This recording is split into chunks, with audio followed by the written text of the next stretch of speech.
evening settles over ancient Egypt with a softness that feels almost weightless, as if the air itself has been taught to move slowly.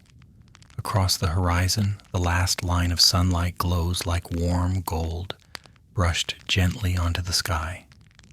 And in this quiet moment, two distant worlds begin to drift toward each other, carried by a calm older than memory. Night approaches the Nile in unhurried steps, letting the colors of the day fade one by one. The river flows with a steady rhythm, smooth and patient, reflecting long stretches of rose and amber left behind by the setting sun. Along its banks, palm leaves sway with the faintest motion, stirred by a breeze so light it feels more like a thought than wind.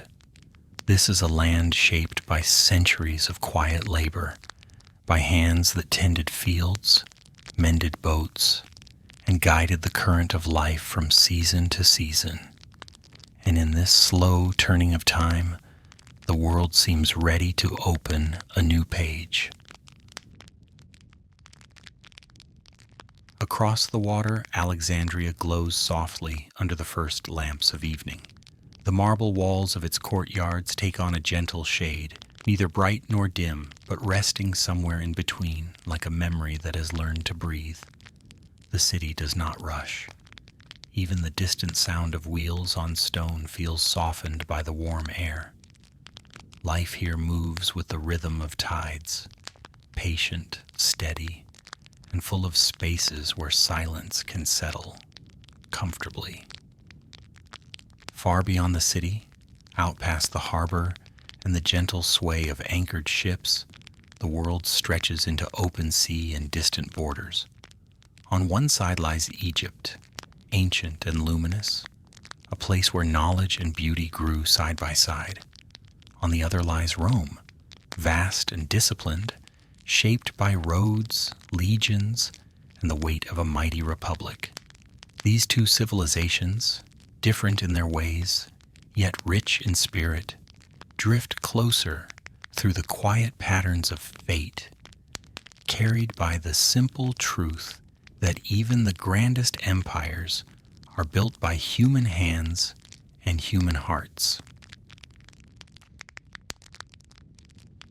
Within this wide landscape, there are two figures whose paths are slowly bending toward one another, not with noise or urgency, but with the kind of gentle inevitability that follows the turning of the seasons. Cleopatra, the queen who speaks many languages and knows the secrets of her land, with a calm and curious mind, moves through her palace with thoughtfulness in each step.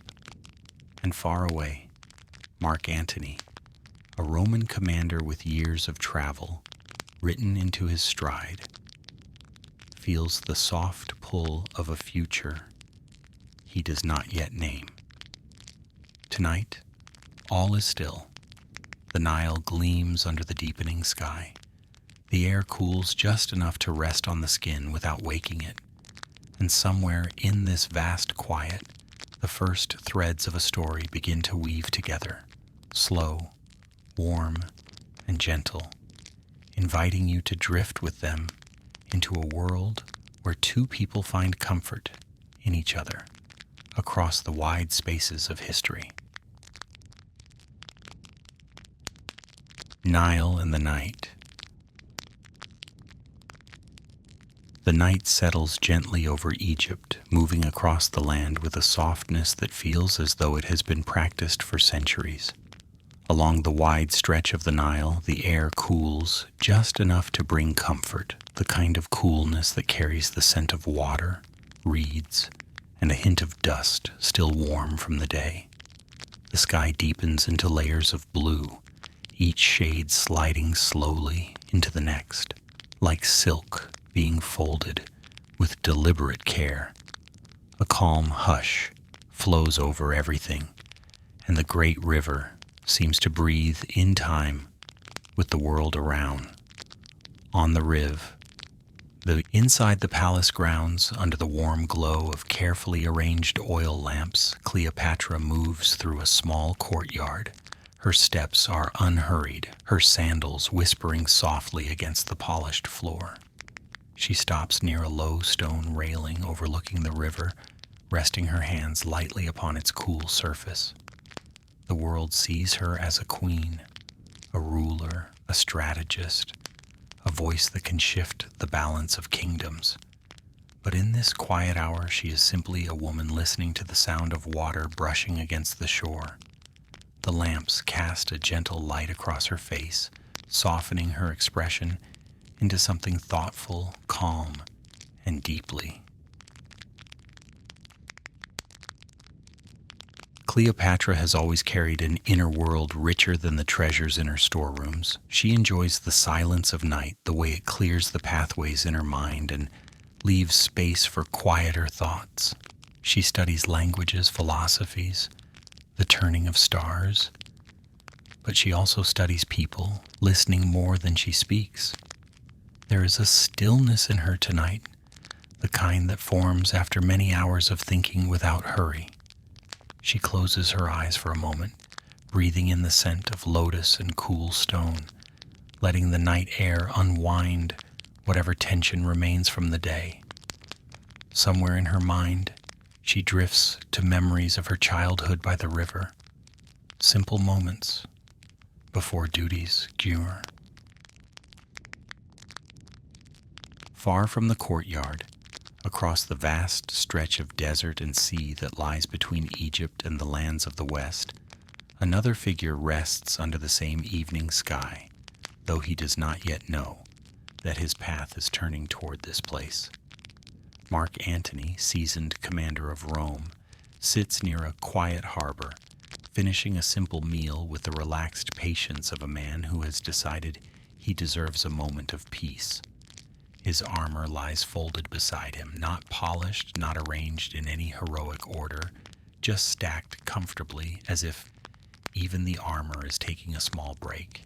A few of his men laugh softly nearby, telling stories that Antony half ignores, half enjoys, in that easy way of someone who has spent many years hearing the same jokes, but still. Years of travel, negotiation, and endless responsibility have shaped him into someone both steady and surprisingly humorous. He has a habit of raising his eyebrows at his own thoughts, amused by ideas no one else hears. And sometimes he talks to his horse as though the animal is a patient friend. His horse is, in truth, not very patient at all. But Antony appreciates its effort. At this hour, he feels none of the weight that diplomacy or strategy can bring. Instead, he feels the tug of night urging him to slow down, to breathe, to allow himself the simple experience of being a person surrounded by calm sound and cool air. He stretches his legs with a quiet sigh and watches a lantern sway on the nearby mast of an anchored vessel. Its light flutters in almost the same rhythm as the lamps along the Nile far away, though he cannot know this. Yet the two worlds, Egypt and Rome, seem, in their own silent ways, to be drawing a soft, invisible line between them, as if preparing for something quiet and meaningful. For now, Antony is simply glad to have a moment without schedules, without reports, without someone urgently requesting his attention. He leans back, looking up at the sky, and makes a small remark to himself about how the stars seem determined to show off tonight. Back in Egypt, Cleopatra remains by the river, letting the night wrap around her like a familiar shawl. A small servant girl brings her a cup of cool water flavored with a slice of fig. Cleopatra smiles gently, not the smile of a monarch commanding attention, but the smile of someone who appreciates the small kindnesses of life. She sips quietly, looking at the shifting reflections on the river's surface. Somewhere deep inside her, she senses the world changing in subtle ways, though she feels no need to name or question it. Change often moves like the Nile at night, slow, soft, and nearly invisible until one looks closely.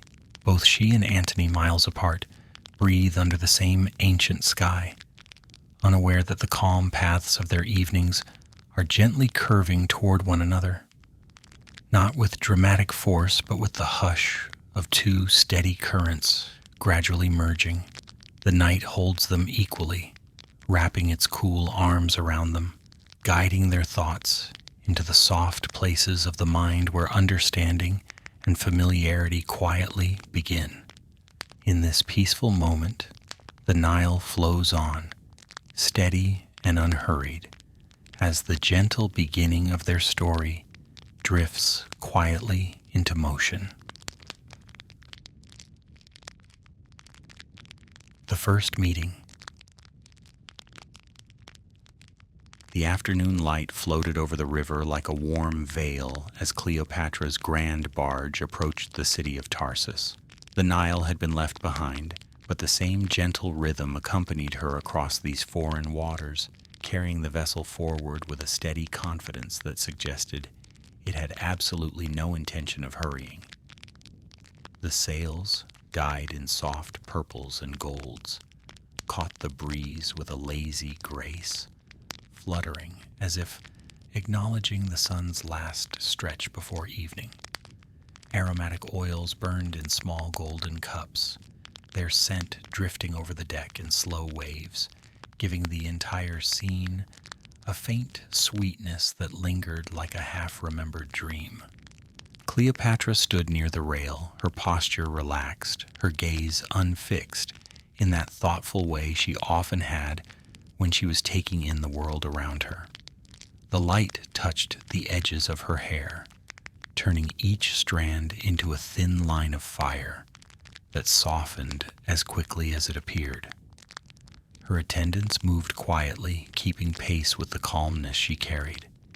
Even the musicians, tucked neatly near the stern, played with such gentleness that the notes seemed to hang in the air for a long moment before deciding to settle down.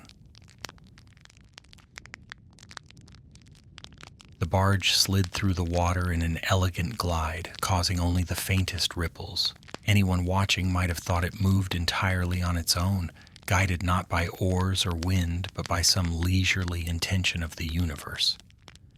Cleopatra's captain, a man who usually prided himself on precision, had already accepted that the barge would take exactly as long as it pleased to reach the docks, and he found himself strangely at peace with that. Tarsus waited ahead, its harbor glowing in muted shades of amber as the sun dipped lower. The city did not buzz with noise or movement at this hour. Rather, it hummed with the quiet tone of a place settling into the evening. Smoke from cooking fires rose slowly into the sky, spiraling upward as if it, too, had decided to take a slower approach to the night. The water near the docks glimmered with reflections of the painted hulls of moored ships, their ropes creaking in a rhythm that sounded almost like a lullaby. Mark Antony stood on the broad stone quay, watching the barge approach with an expression that hovered somewhere between curiosity and the relaxed patience of a man who has seen many impressive things in life, but still appreciates a good entrance. He leaned slightly against a post, his cloak draped loosely around his shoulders, the ends fluttering in the breeze like they were trying to get his attention. His men stood behind him in a neat row, though a few of them watched the approaching vessel with widened eyes, nudging each other as if silently debating whether they should straighten their posture or pretend they had never been slouching in the first place. As the barge grew closer, the evening light painted Cleopatra and Antony into the same quiet frame. The air between them seemed to still, though not in any dramatic way, more like two quiet breaths meeting in the middle. Cleopatra noticed the solid, grounded presence of the Roman commander, the way he stood with a subtle steadiness that suggested he knew how to remain calm, even when everything around him felt uncertain. Antony, in return, noticed the serenity that seemed to accompany Cleopatra like a silent companion, one that softened the lines of her face and brightened the space around her without any need for grandeur. The musicians played a few final notes, the sound drifting across the water with a gentle wobble, as if the last note hesitated before deciding to land. Cleopatra's barge came to a comfortable halt at the edge of the quay. Ropes were secured. The breeze carried a faint scent of lotus oil toward Antony, and he lifted an eyebrow in quiet amusement, thinking that Cleopatra's arrival certainly beat the usual diplomatic greetings he had grown accustomed to. When Cleopatra stepped forward onto the gangplank, the light seemed to shift in slow, warm layers. The evening sun wrapped her in its glow, making the gold threads in her clothing shimmer with a restrained softness.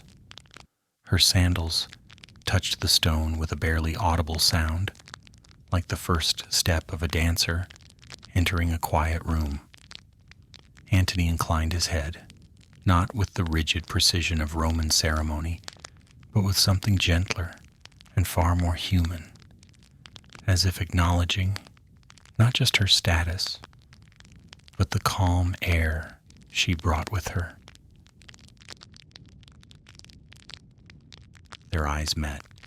There was no dramatic spark, no rush of emotion, only a simple, steady recognition, like two travelers pausing by the same fountain after a long journey. Cleopatra observed the lines of experience etched lightly into Antony's face, softened now by the ease of the evening. Antony noticed the thoughtful intelligence in Cleopatra's gaze, the way she seemed to take in not only the surroundings, but the feeling of the moment itself. The air around them warmed with the quiet light of dusk.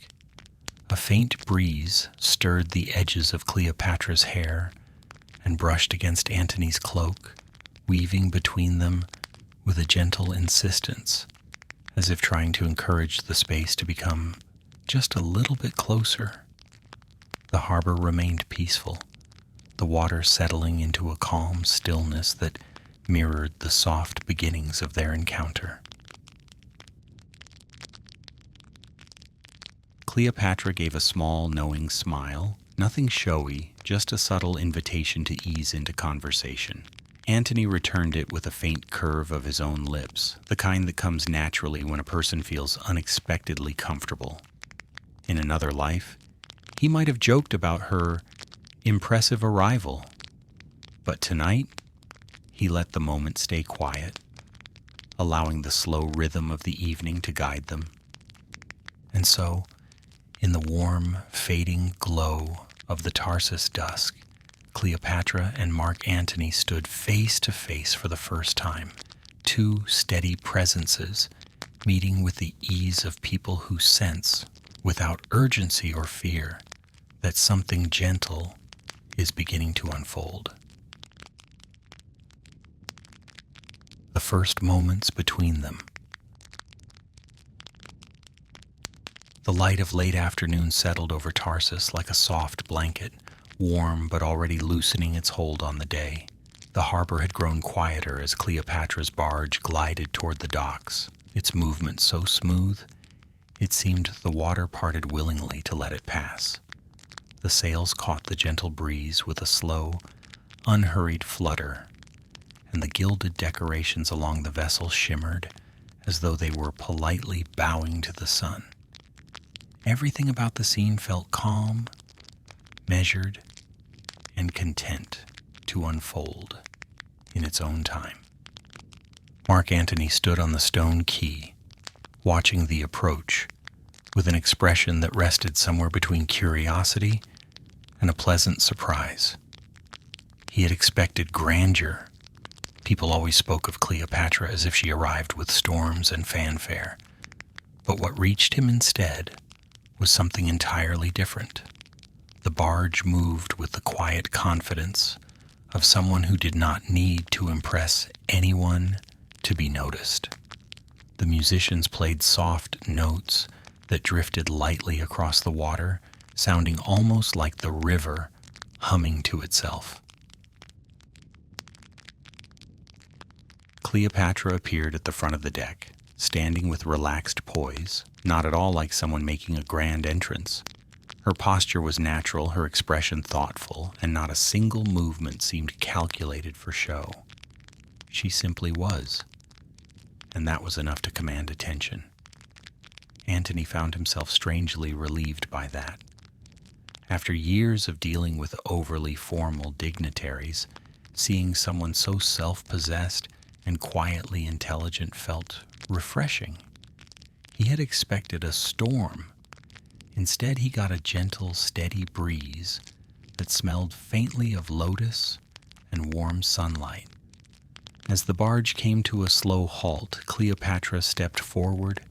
For a moment, the golden glow of dusk framed her in a soft halo. Nothing dramatic, just a natural blending of light and presence. She moved with the kind of ease that comes from knowing exactly who one is, yet feeling no urgency to prove it. Her attendants stayed a few steps behind, matching her calm rhythm. Antony felt his eyebrows lift ever so slightly, not in shock, but in a warm, amused kind of appreciation. He wasn't sure what he had expected, but it certainly wasn't this sense of peaceful intelligence. There was no tension in her face, no forced grandeur. Instead, she regarded the world with a serene composure, as if she'd already taken its measure and found no reason to rush. He realized with a faint inner chuckle that he was probably more nervous than she was, and he wasn't entirely sure how that had happened. Cleopatra's gaze met his as she reached the stone edge of the dock. It was a clear look, steady but gentle, the kind that seemed to see more than was said aloud. She took in the broad lines of Antony's posture, the relaxed set of his shoulders, the way he stood as if ready for anything but yearning for nothing dramatic. It wasn't the stance of a man trying to dominate a room. It was the stance of someone who had carried the weight of many decisions, yet still managed to keep a softness tucked somewhere inside. She found that quietly impressive. There was a kind of strength about him. Not loud, not sharpened into strict angles like some Roman officers she had met. Instead, Antony gave the impression of someone who could lift a heavy stone or lift a heavy conversation with equal ease, and would probably shrug afterward, as if it were nothing. It was a strength that didn't demand attention. It simply existed, steady and unbothered. Cleopatra liked that. She preferred stability over theatrics, especially at this hour of the evening when the air was too calm to entertain anything noisy. Antony stepped forward with an unhurried motion, bowing his head just enough to acknowledge her without losing the relaxed warmth that followed him everywhere. Cleopatra responded with a slight tilt of her chin, her eyes softening. Not too much, not too little, just enough to say she appreciated the gesture. The harbor around them held its breath in a peaceful kind of way. A faint splash came from somewhere near the pilings, as if a curious fish had surfaced to see what the fuss was about. One of Antony's men shifted behind him, trying to stand straighter, though the movement looked more like a sleepy stretch than a disciplined correction. Cleopatra caught the motion in the corner of her eye and smiled inwardly, not mockingly, but with the quiet fondness of someone who appreciates the small human details of a moment. Her voice, when she spoke, was smooth and warm, wrapped in the softness of the evening. Antony answered in kind, his tone steady and unforced. Their words were simple greetings, nothing extraordinary. Yet something gentle threaded between them, a sense of ease, of balance, of two temperaments that fit together without effort. Antony noticed the quick intelligence in Cleopatra's eyes, the spark that lived under her calm exterior. It was not sharp or intimidating. It was welcoming, inviting him into a conversation without pressure. Cleopatra, in turn, sensed the warm humor in Antony's expression, the faint tug at the corner of his mouth that hinted he saw the world with a slightly lighter touch than most men of his standing. There were no grand declarations in that first exchange, no dramatic revelations or breathless emotions, only a mutual recognition, soft and quiet. You are not what I expected, and that is pleasantly surprising. As the sky deepened into a muted lavender, the two of them began to walk toward the shaded entrance of the city, their steps naturally finding the same pace. The lamps along the path flickered to life, casting warm circles of light around them. Their conversation remained light, almost playful at moments, carried by the easy air of two people who felt no need to impress or prove anything. In the gentle stillness of Tarsus at dusk, Cleopatra and Mark Antony shared their first moments face to face, not with intensity, but with a calm, quiet curiosity that wrapped the evening in a warm, drifting glow. Nights on the Nile. Night along the Nile had a way of settling so slowly that it felt almost deliberate, as though the river wanted to savor every moment of the cooling air. Lamps flickered along the palace terraces, casting warm golden circles that trembled with the soft breeze drifting from the water.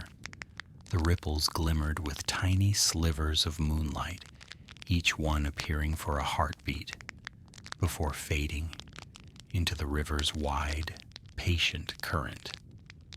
It was on nights like these that Cleopatra and Antony found themselves walking side by side, their steps unhurried, as though both had decided that time could wait for them just a little longer. Cleopatra often guided Antony toward a favorite place of hers, a quiet balcony that extended slightly over the river, supported by pillars of smooth stone, carved centuries before either of them had been born. Cushions were laid out across the floor, woven from soft dyed linens in shades that matched the evening sky. A small table held cups of light wine mixed with honey and citrus, the kind that encouraged conversations to drift gently rather than sharply. Attendants lit the lamps and withdrew, leaving the space wrapped in an inviting hush. Antony always seemed to relax the moment he stepped into this balcony, as if the river itself brushed some of the dust of the world off his shoulders. Cleopatra noticed this with a quiet bit of amusement. She suspected he wasn't entirely aware of how his shoulders dropped a fraction, or how his breath lengthened each time he settled into his seat. He simply sat, taking in the view, boots stretched comfortably in front of him, looking for all the world like a man who had finally found a chair that didn't squeak. The conversations began easily. Cleopatra, who loved ideas the way some people loved music, would speak of philosophy with a gentle enthusiasm. She explained how certain thinkers believed the universe moved in great harmonious patterns, and how others argued that everything flowed like the river, always shifting, always becoming something new. Antony listened with an expression of warm concentration, occasionally nodding as though the stars themselves were whispering approval. At one point, he tried to summarize a concept she had shared, only to realize he had slightly tangled the words. Cleopatra smiled, not mockingly, but with the soft amusement of someone who found his attempts charming. Antony shrugged and said he preferred straightforward ideas, like the idea that food tasted better when shared by two people rather than one. Cleopatra admitted that some philosophies agreed with him more than he thought. From philosophy, they drifted into talk of the heavens. Cleopatra loved astronomy. The night sky was a familiar companion to her.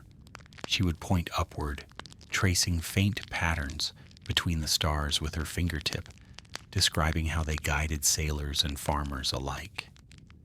Antony squinted at the constellations, trying to see the shapes she saw. More often than not, he admitted, he could only make out something that resembled a lopsided horse or a lazy lion, but Cleopatra reassured him that many constellations looked equally indecisive if one stared too long. She herself once pointed out a cluster of stars that she insisted looked exactly like a sleeping cat. Antony nodded solemnly, though he only saw a slightly crooked line. Still, he appreciated the idea of a celestial cat keeping watch over the river. As the night deepened, their conversation shifted into poetry. Cleopatra recited lines she remembered from her childhood tutors, soft verses about the Nile's annual rise, about the wind across the reed fields, about the gentle passing of seasons. Her voice was calm, steady, each word drifting into the warm air like a feather settling onto water. Antony listened, occasionally smiling, as he imagined the scenes she described. He admitted that Roman poetry was often too serious for his taste, though there were a few poets whose works he found soothing, especially the ones who wrote about gardens, meals, and the small joys of life. Cleopatra teased him lightly, saying she suspected he liked poems that involved food because they reminded him of his fondness for figs. Antony did not deny it. He simply raised his cup with a dignified air, which Cleopatra found quietly delightful. Then came talk of childhood. Antony spoke of early mornings in Rome when the streets were still cool and the city breathed softly before the day began. He described the sound of hooves on the stone roads as merchants prepared for the markets. He remembered watching bakers carry fresh loaves, the warm scent drifting like an invitation. He spoke of small gardens tucked behind stone houses, where fruit trees leaned over the paths, and old men sat playing games that involved more staring than moving. He laughed softly as he recalled how he and his friends once tried to race each other's shadows across the courtyard, only to discover that shadows were much better at changing direction than boys were. Cleopatra listened with a serene smile. She enjoyed hearing him speak of Rome's quieter sides, the parts untouched by politics or formality. It painted a picture of a place that was vibrant yet gentle, structured yet warm. She found a certain grace in the way Antony described simple scenes. His voice grew softer, without losing its grounding strength, and she felt that he carried his past with the same ease he carried everything else, firmly but without burden. In return, Cleopatra shared snippets of her own childhood by the Nile. She told him about afternoons spent learning languages, her tutors switching between them so quickly she sometimes replied in the wrong one. She told him about playing on the palace steps, her sandals tapping rhythmically as she ran from one end of the corridor to the other. She described the scent of papyrus drying in the sun and the way the river looked at dawn when its surface turned pale gold. Antony listened with genuine interest, sometimes closing his eyes to imagine the scenes more clearly. He confessed that he found the idea of growing up in a palace both impressive and slightly intimidating. Cleopatra responded that growing up in a palace mostly meant learning to avoid bumping into important people who walked very slowly. When the breeze grew cooler, attendants brought light blankets woven from soft cotton. Cleopatra wrapped hers loosely around her shoulders, while Antony draped his over his lap, pretending it was purely for comfort, and not because the night air had made him shiver just a little. Cleopatra, noticing this, hid a small smile behind her cup. Antony pretended not to notice her noticing. Their conversations continued, meandering gently like the Nile itself. They spoke of stars and stories, of public squares and river reeds, of poems that made them laugh and memories that softened the edges of their day. Nothing urgent passed between them, nothing heavy, just quiet understanding, shared thoughts, and the occasional moment when their laughter drifted into the night like a warm lantern floating on water. And when the lamps burned lower and the moon rose higher, they simply sat in comfortable silence, watching the river slide beneath them. Two people discovering the simple peace of being understood without needing to say very much at all. Part 3.1 Nights on the Nile, Cleopatra's Stories.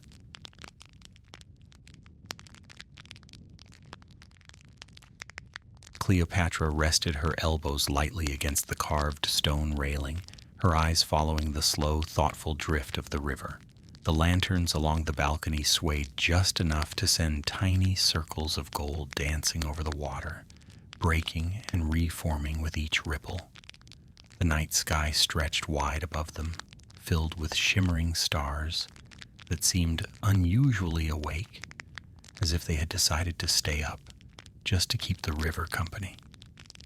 Antony settled beside her on the cushions, his posture relaxed, his boots crossed in front of him, the way someone sits when they're prepared to listen for as long as needed. Cleopatra glanced at him with a small, amused softness. She had noticed he always sat a little straighter whenever she began telling stories, as if he expected something grand or mysterious, even though her stories tended to drift as gently as the water below. Still, she appreciated the quiet respect in his posture, even when he tried to hide it under a casual stretch. She lifted her hands slightly toward the river. "This," she said, her voice warm and low, "is the sound I grew up with.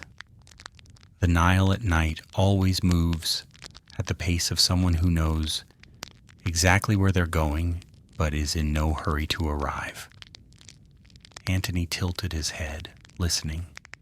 The water brushed against the stone embankments with soft, rhythmic whispers.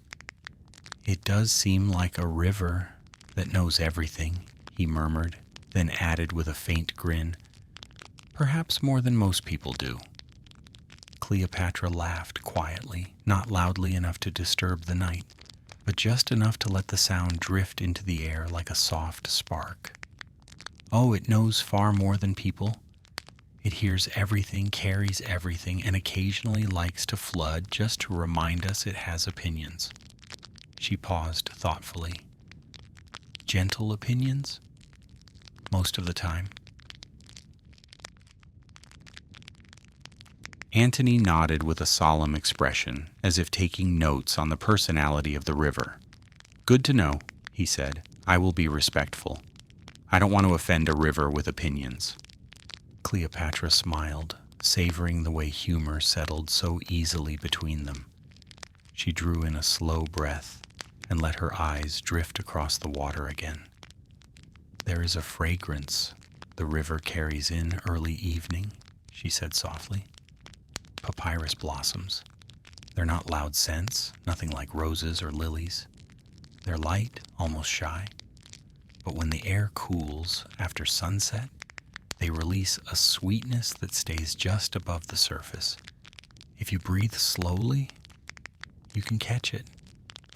Antony inhaled carefully, as if trying to detect the papyrus on command, A faint tickle of river breeze brushed past his face, carrying something earthy, clean, and a little sweet. Nothing overwhelming, just a comfortable note in the air. He lifted his eyebrows. "I think I smell it," he said.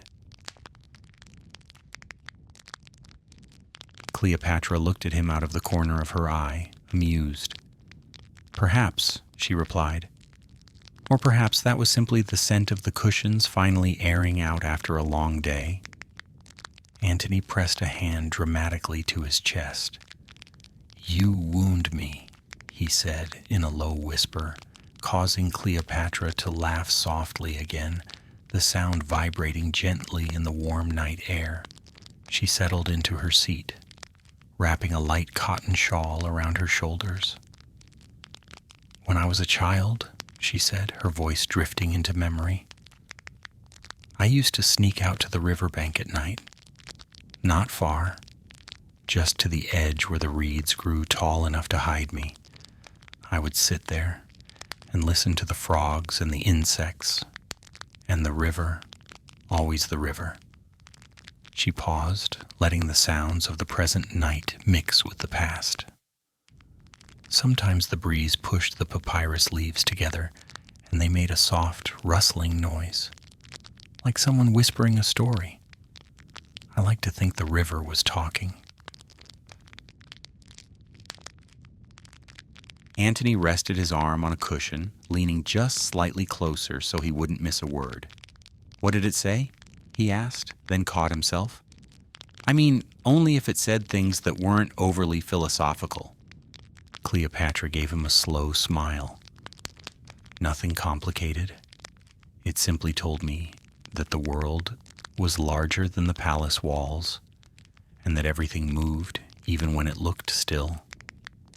Antony nodded, absorbing that in a quiet, content way. "A very wise river." "The wisest," Cleopatra agreed. Above them the night sky gleamed with countless stars, scattered in patterns Cleopatra had memorized since girlhood. "Look there," she said softly, pointing to a diagonal line of lights crossing the sky. "That band of stars always appears brightest over the Nile. My tutors used to say it showed the river its reflection. I don't know if that's true, but it is pleasant to imagine." Antony followed her gesture. "Rome's skies never looked like this," he admitted. "Our stars are present, of course, but they always seem a little shy, as though they peek out only when they're certain no one is looking." Cleopatra hummed thoughtfully. "Perhaps your city glows too brightly. Stars prefer places where they don't have to compete." Antony gave her a sideways glance. "Are you suggesting Rome is loud?" She kept her expression perfectly neutral. "Rome has enthusiasm." Antony laughed under his breath, quietly enough not to disturb the peacefulness around them. "That is a kind way of describing it." Cleopatra continued, "But the stars here, look how many there are tonight. They seem to stretch all the way to the desert. When the nights are very still and the river is calm, it looks like the sky dips low enough to touch the water. My brother once insisted he saw a star fall into the river." She paused. "He was absolutely convinced." Antony smiled. "Did you agree with him?" "Of course," Cleopatra said simply. "He was very young, and it made him happy to think the river had caught a star." She gazed up again. "And who knows? Perhaps it did. The Nile enjoys collecting things." The night deepened as they talked. The river's surface mirrored faint silver streaks of moonlight, and the gentle hum of insects rose softly in the reeds. Antony found himself relaxing more with each passing minute, the cool air settling into his thoughts like a soothing hand. Cleopatra continued describing the river, its moods, its colors at dawn, the way the mist lingered just above the water on quiet mornings.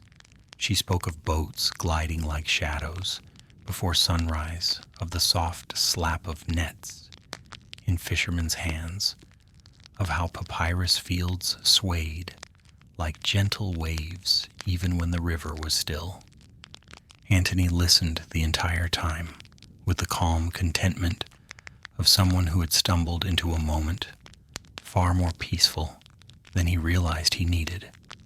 He watched the delicate curve of Cleopatra's gestures, the quiet assurance in her voice, and the way she seemed connected to the river as naturally as the moon was connected to the night sky. As she finished, the breeze shifted softly, carrying another faint breath of sweetness from the papyrus along the riverbank.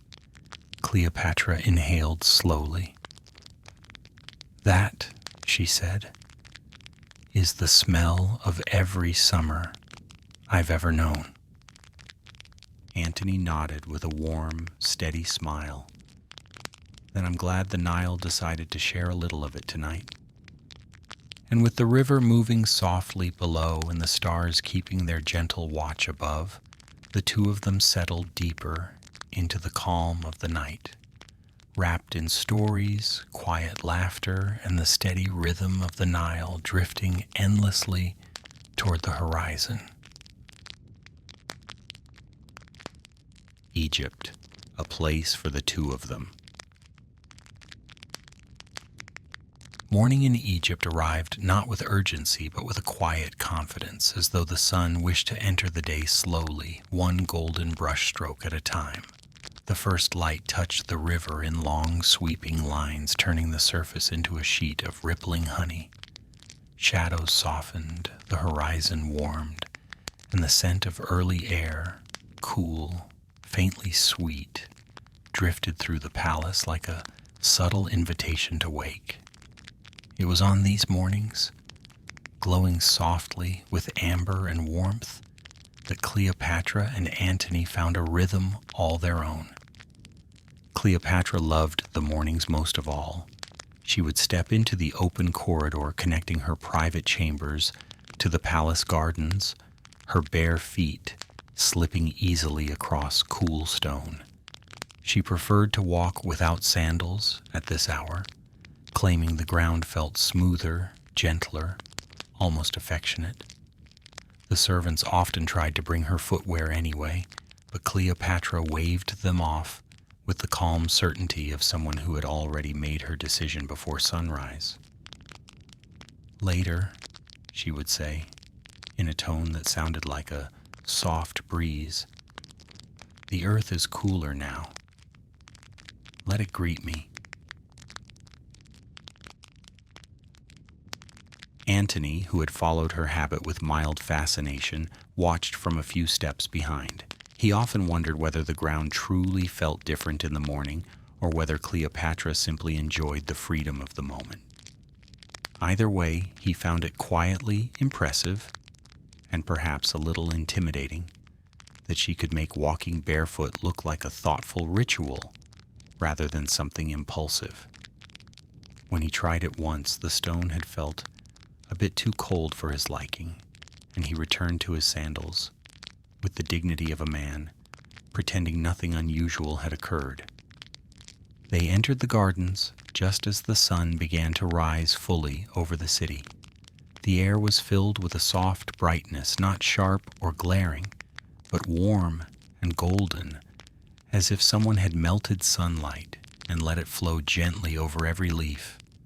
The garden paths twisted through shaded alcoves, lined with fig trees, flowering bushes, and tall palms that swayed lazily in the morning breeze. The shade cast uneven patterns on the ground, giving the whole place the appearance of a drowsy painting just waking up. Cleopatra moved through the garden as if it were an extension of her own thoughts. She brushed her fingers lightly over the tops of low bushes, paused to examine a small blossom still curled from the night, or tilted her head to catch the sound of a bird shaking dew off its wings. Antony followed her in thoughtful silence, though occasionally he would clear his throat and gesture to a plant with the air of someone attempting an observation.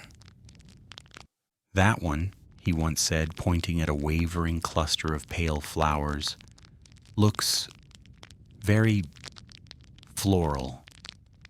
Cleopatra turned to him with a small smile. "Yes," she agreed warmly. "It is doing its best." Antony nodded solemnly, pleased to have his assessment validated. Most mornings drifted like this, gentle, unhurried, each moment folding softly into the next. Cleopatra often paused beneath a canopy of date palms where the shade was deepest and the air noticeably cooler. Here, she would sit on a cushioned bench carved from light stone, the edges smooth from years of use. Antony joined her, stretching his legs comfortably in front of him, leaning back with a sigh that suggested he had discovered a personal sanctuary. The gardeners moved quietly in the distance, trimming leaves, collecting fallen blossoms, sweeping paths with long bundles of reeds. Occasionally, a curious cat wandered by, its tail flicking lazily as it eyed Antony with the calm assessment of a creature convinced that the garden belonged to it. Antony, who had encountered many confident animals in his life, nodded respectfully each time. Cleopatra teased him one morning that he saluted the cat more formally than some Roman officials. "It has a rather commanding presence," Antony replied almost defensively. "It's a cat," Cleopatra said gently. "Yes," Antony agreed, "and a formidable one." Cleopatra laughed, a soft, warm sound that blended easily with the rustling leaves overhead. As the morning light deepened into a soft gold, Cleopatra sometimes shared stories of her childhood in these very gardens. She spoke of mornings spent chasing shadows across the stones, afternoons when she would hide behind the tall papyrus plants in a spirited attempt to avoid her tutors, and evenings sitting with her father as they watched the light fade from the tops of the palm trees. "There is a corner of the garden," she said, pointing toward a cluster of thick greenery, "where I used to pretend I was traveling to distant lands. I made up stories about places I'd never seen. Sometimes I imagined the garden was the entire world." Antony followed her gesture, looking at the shaded alcove with new appreciation. "It's a good world," he said. "Quiet, peaceful, and full of ambush potential if your tutors walked too slowly." Cleopatra gave him a sideways glance. "You understand me too well." "I've been avoiding people since I was 10, he replied lightly. "It's a skill." Their conversations floated effortlessly from one thought to the next. Gardens, memories, early morning markets, the shapes clouds took on just before noon.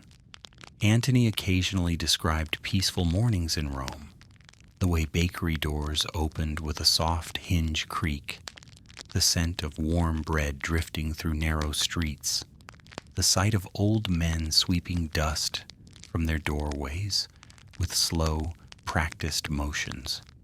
Cleopatra listened with a calm intensity that made simple details glow with meaning. "I like these parts of Rome," she said quietly. "Not the grandeur, the small things." Antony nodded. "The small things are usually the best." Above them, the sun climbed lazily but steadily, casting longer streaks of honeyed light between the leaves. Birds darted from branch to branch, their wings making brief flickers of shadow on Cleopatra's bare feet. She wiggled her toes slightly in the cool sand beneath the bench, perfectly content. Antony observed this, with mild amusement and a hint of admiration. He could not remember the last time he had seen a ruler of any land sit with such natural ease. The gentle morning often stretched into a kind of shared meditation. They sat in silence, not because they had nothing to say, but because the moment itself felt comfortably full. Cleopatra leaned back against the stone bench, eyes half closed, breathing the sweetness of blooming flowers. Antony rested with his hands folded loosely in his lap, watching sunlight play across the leaves like drifting threads of gold. He found that Egypt felt different when experienced beside her. Not overwhelming, not vast, but steady, grounded, familiar in a way that surprised him. Cleopatra had a way of turning the world around her into something soft, something touched by quiet wonder rather than grandeur. Sometimes, when the breeze rustled through the palms, Cleopatra would stand and wander deeper into the garden in her barefoot steps, and Antony would rise to follow, drawn by the unspoken rhythm she carried. They explored the shaded paths, stopping at fountains where water trickled over smooth stone, or pausing to observe a cluster of lilies, still heavy with morning dew. Cleopatra once bent to gather a fallen blossom, holding it lightly between her fingers. "This garden," she said softly, "has seen every version of me.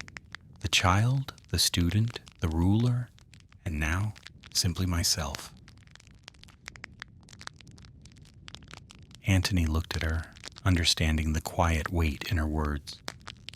"It suits you," he said gently. "All of them." She smiled, not brightly, but with a warm, steady curve of the lips that seemed meant only for the morning air. "And you," she replied, "fit into the garden better than you think." Antony glanced around at the peaceful space, then down at his feet. "Perhaps," he said thoughtfully, "though I think the cat still outranks me." "Without a doubt," Cleopatra said with perfect seriousness. Together they continued walking beneath the dappled shade, the golden morning drifting softly around them. There was no rush, no urgency, just the easy understanding that the world outside could wait, and that here, in this quiet corner of Egypt, the day belonged gently, beautifully, entirely to them. Part 4.1 Egypt made just for the two of them.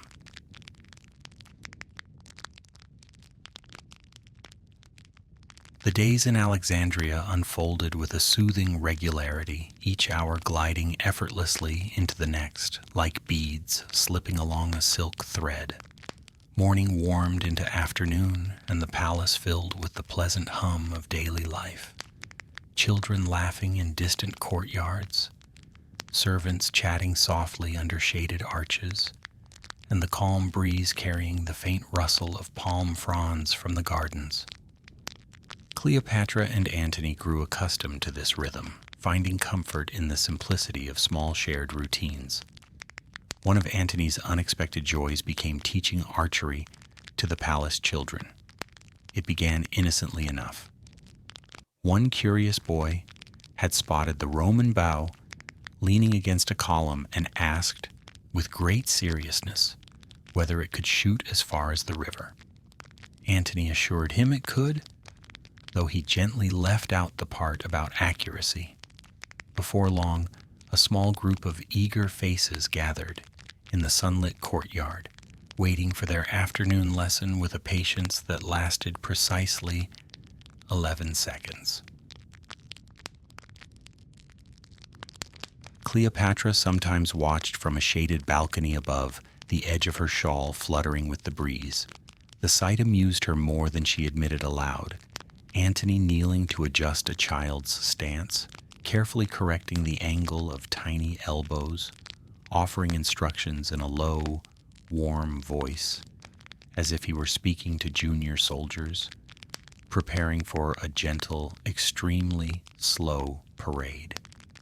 The children listened only half the time. The other half, they attempted to shoot arrows straight into the sky or directly into nearby bushes. Antony handled all of it with admirable calm, gently steering each bow in the correct direction. Occasionally, he raised both eyebrows at their efforts, an expression Cleopatra came to recognize as his "I meant left, but right is fine too" face. One memorable afternoon, a small girl managed to shoot an arrow that skimmed past Antony's ear and lodged itself triumphantly in a fig tree. Antony stood still for a long moment, then turned to Cleopatra, who had been watching from above with the serene amusement of someone witnessing destiny's gentle mischief.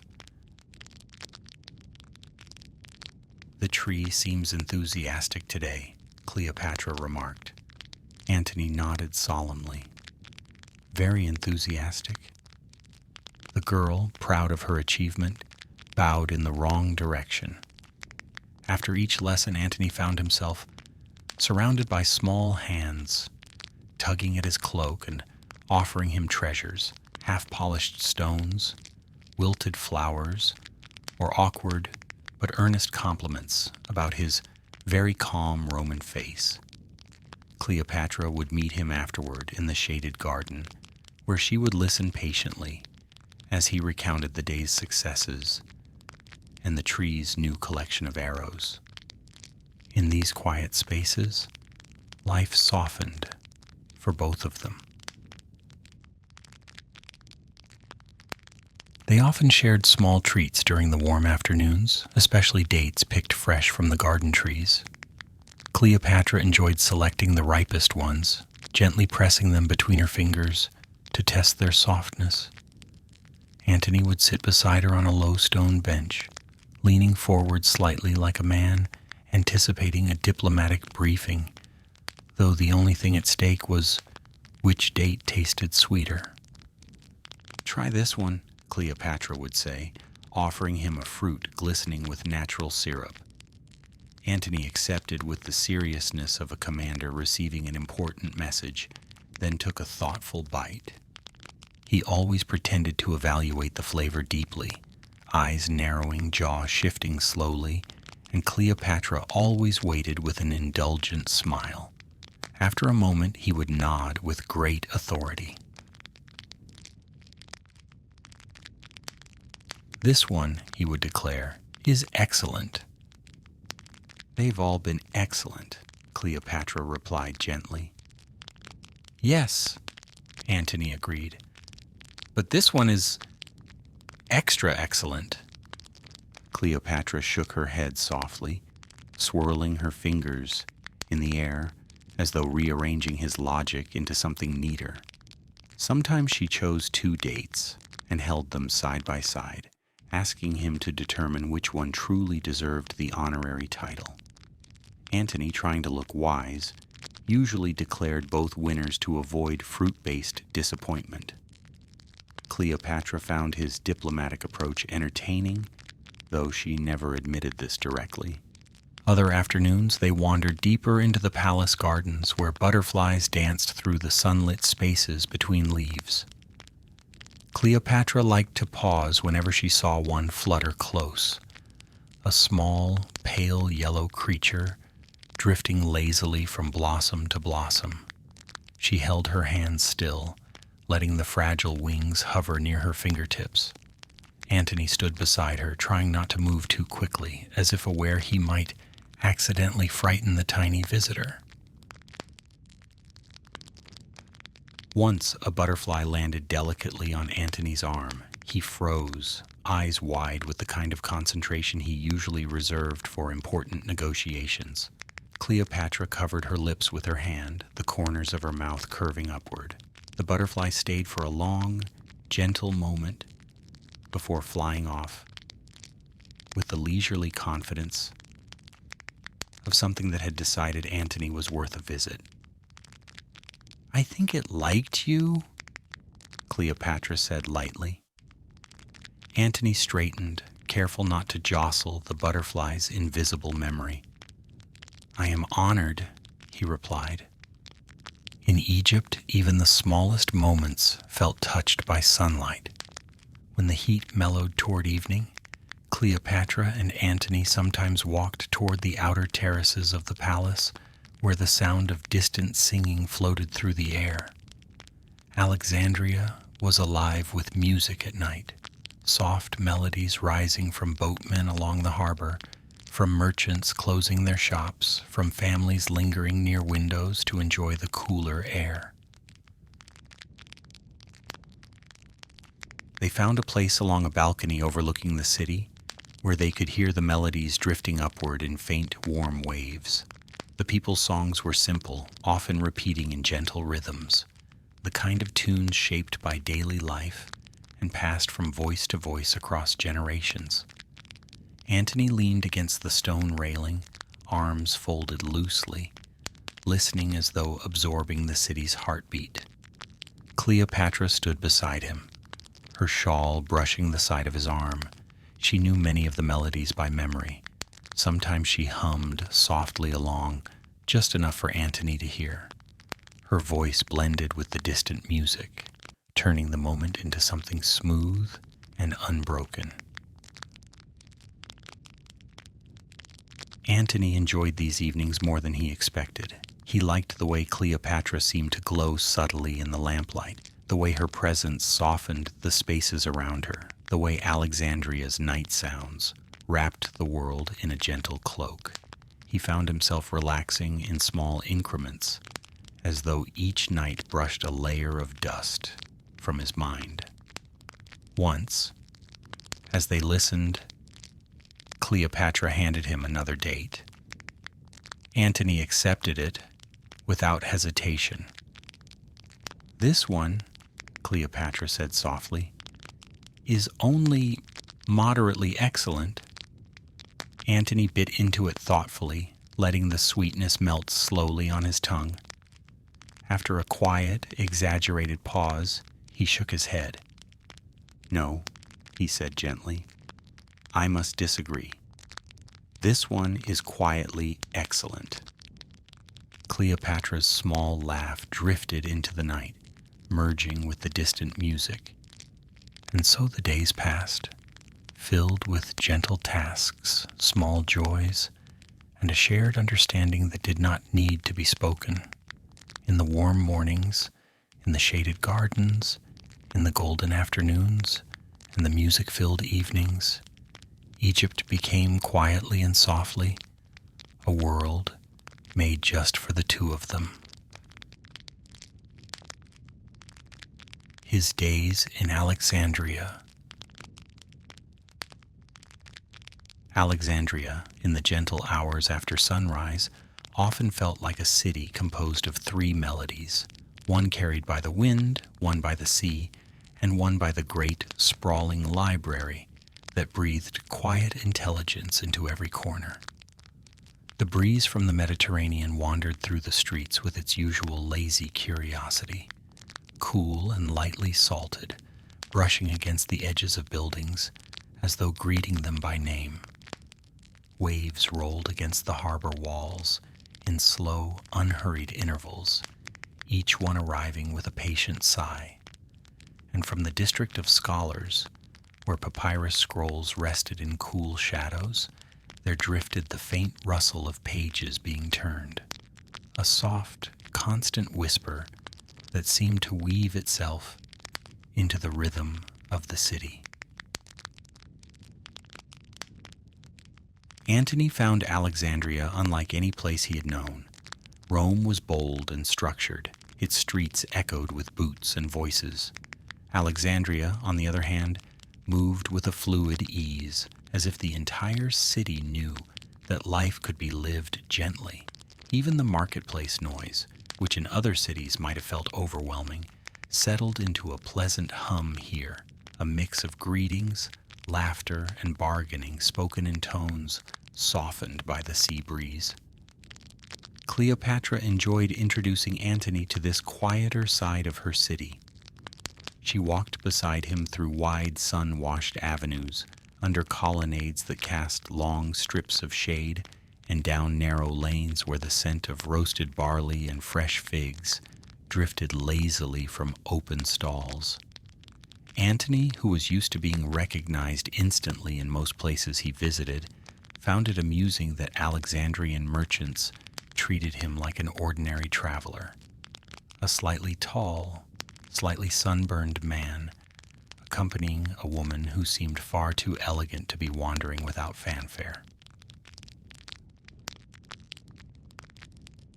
Cleopatra wore simple linens on these walks, choosing soft colors that blended gently with the city's warm palette. Antony did the same, opting for a loose cloak that caught the breeze in a manner he pretended not to find dramatically satisfying. Together they walked with unhurried steps, blending seamlessly into the steady flow of people moving through the streets. At times they slipped into areas so lively that even Cleopatra was momentarily lost to the crowd. Children dashed across the streets chasing small wooden hoops. Fishermen carried nets that smelled faintly of salt and sunlight, and scribes hurried with bundles of papyrus under their arms. Antony occasionally had to step aside to avoid colliding with an over-enthusiastic goat that seemed convinced the road belonged entirely to it. Cleopatra noticed his expression each time, one eyebrow lifting just slightly as though he were silently negotiating with the goat for right-of-way. Alexandria's goats, Cleopatra told him with gentle amusement, are very sure of their importance. Antony nodded thoughtfully.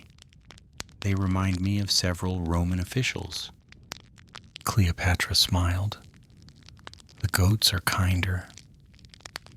Their laughter drifted through the street, soft and easy, blending with the city's warm noises. When they wished for quieter spaces, they wandered toward the harbor.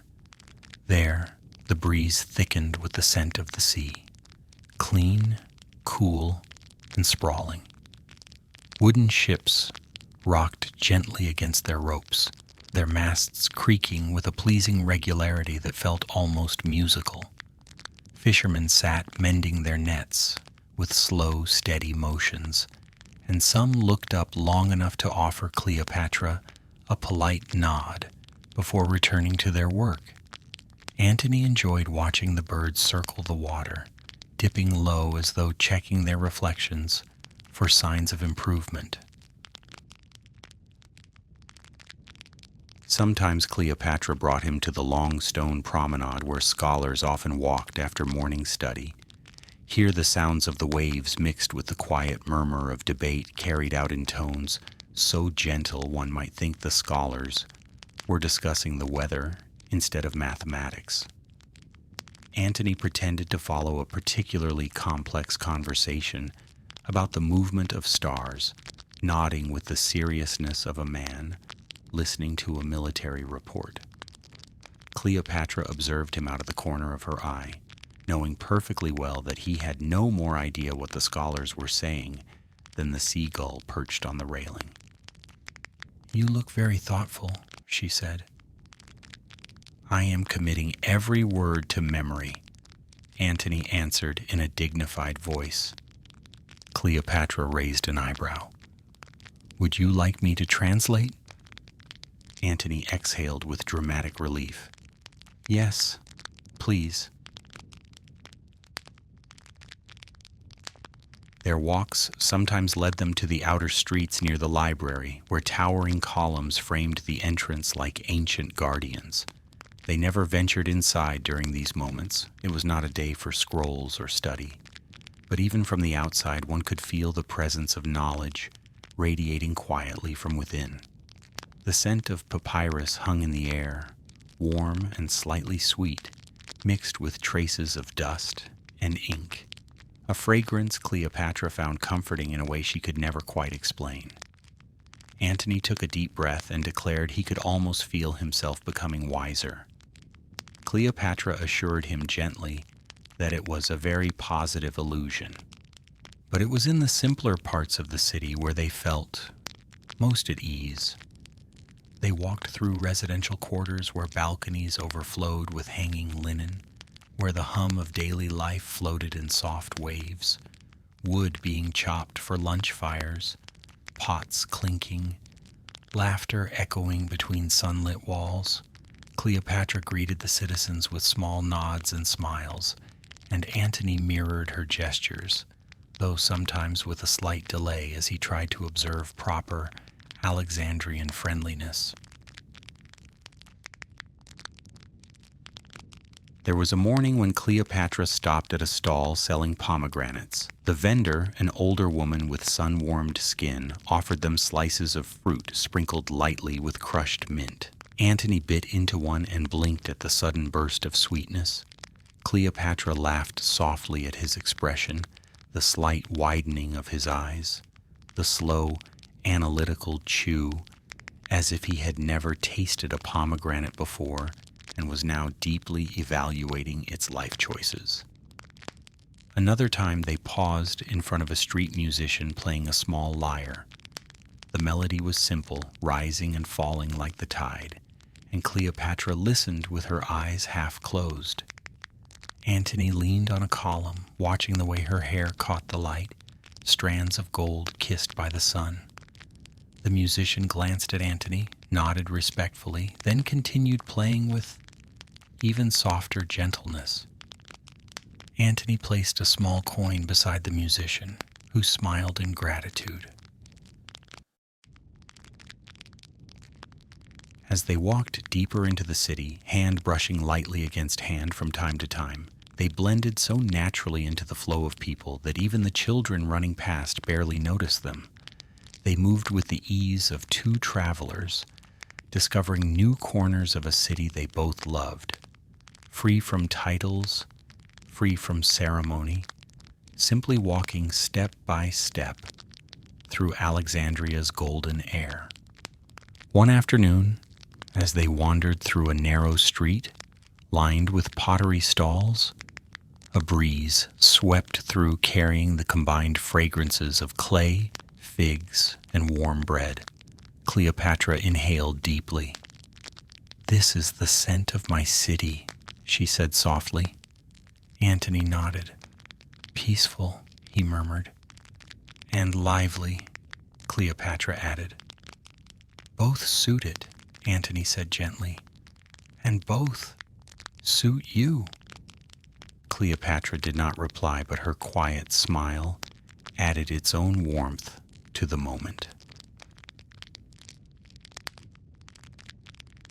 By evening, when they returned to the palace, the sky above Alexandria glowed in shades of rose and orange, like softly lit silk laid across the horizon. Lanterns flickered to life, their reflections shimmering on fountains and polished stone paths. And as they walked back through those familiar halls, sometimes side by side, sometimes drifting apart and coming together again, they carried with them the gentle music of a city that had held them, unseen and unbothered, as though they were simply two ordinary people moving through an extraordinary place, a place where the breeze, the sea, and the whispering libraries blended into one quiet, comforting symphony made just for them. Long letters and a slow, quiet love. When Antony finally left Egypt, the departure unfolded without commotion. The harbor was calm, the sea breathing in long, steady waves, and Alexandria lingered behind him like a warm memory softening at the edges. He stood on the deck as the shoreline drifted farther away, feeling the breeze tug lightly at his cloak. There was no tension, no urgency, just the quiet awareness that a chapter he cherished was settling into stillness for a while. Cleopatra watched from the palace balcony as his ship faded into the horizon, growing smaller with each passing heartbeat, until it became little more than a dot, sinking into the misty blue. She didn't cling to the moment or the distance. Instead, she folded it gently into her thoughts the way one stores a delicate papyrus scroll, carefully with the intention of returning to it often.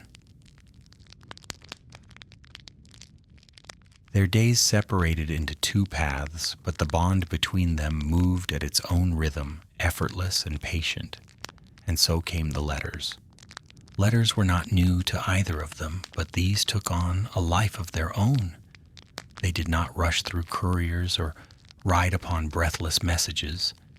They traveled slowly, carried by ships, gliding across calm waters, or by seasoned messengers who preferred to walk at a thoughtful pace. Each letter moved like a gentle tide, arriving when it was ready, carrying with it the quiet warmth of two people who understood that time, too, could be tender.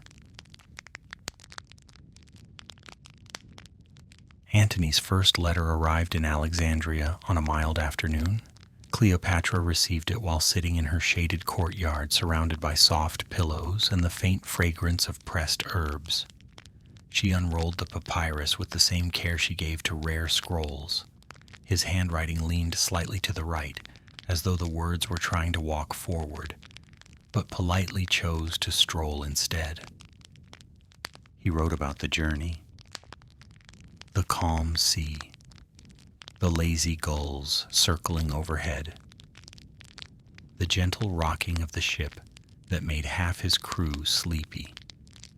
He mentioned, almost proudly, that he had not tripped over any ropes so far, a detail Cleopatra found charmingly unnecessary. At the end, he added that he missed the papyrus scent of her gardens, though he insisted he only missed it moderately, as if attempting to appear less sentimental than the ink betrayed. Cleopatra smiled, the paper warming between her fingers. Her reply drifted from her pen with the same softness she brought to her evenings by the Nile. She wrote about mornings in the palace, the honey-colored light, the way the gardeners argued quietly about the best way to trim fig branches, the cat who had claimed Antony's chair and now sat in it daily, looking extremely self-important.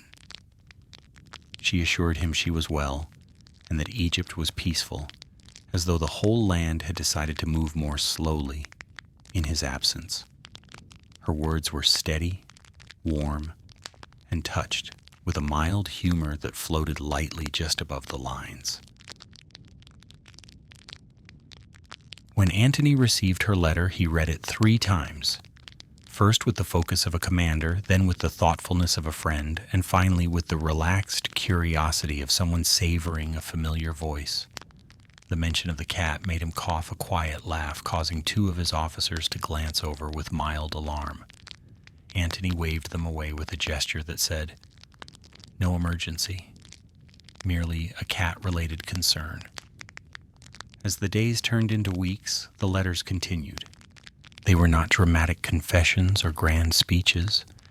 They were simply breaths, gentle, consistent, filled with the soft details of their days. In one letter, Antony described the early morning in his temporary residence, the scent of olive trees, the distant clatter of pottery, the way light slipped through the shutters and landed directly on his face, waking him sooner than he preferred.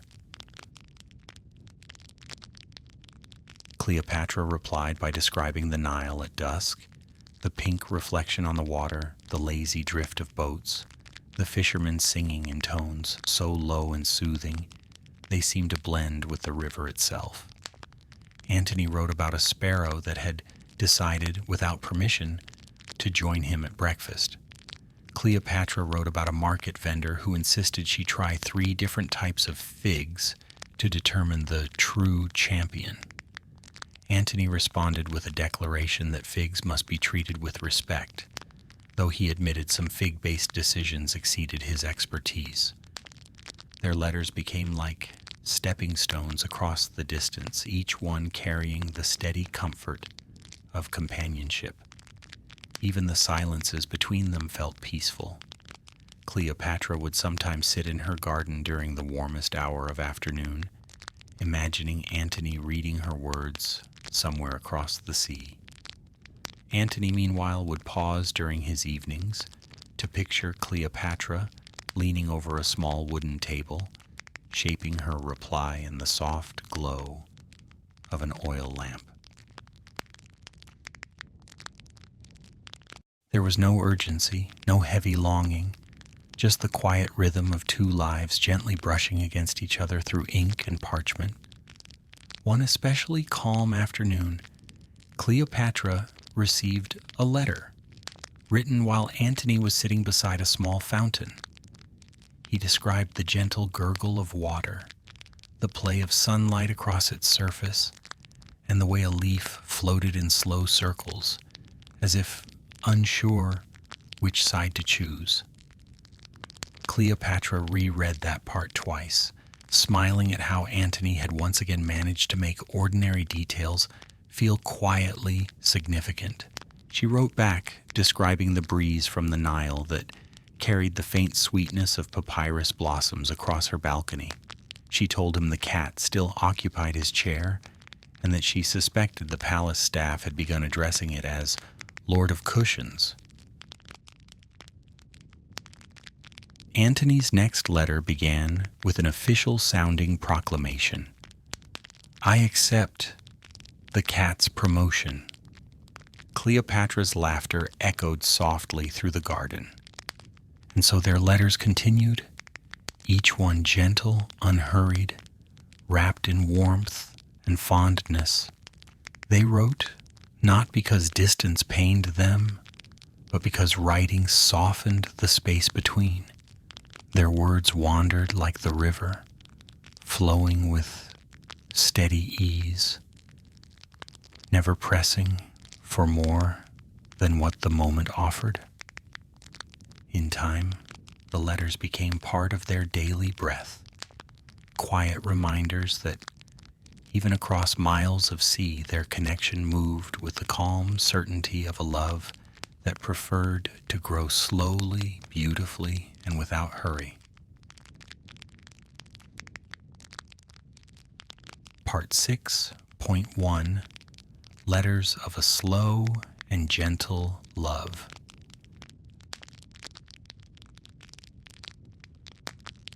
With each passing week, their letters grew a little longer, drifting across the sea like warm breath carried by invisible winds. Antony wrote from quiet terraces, shaded courtyards, and cool stone rooms where the day softened into evening.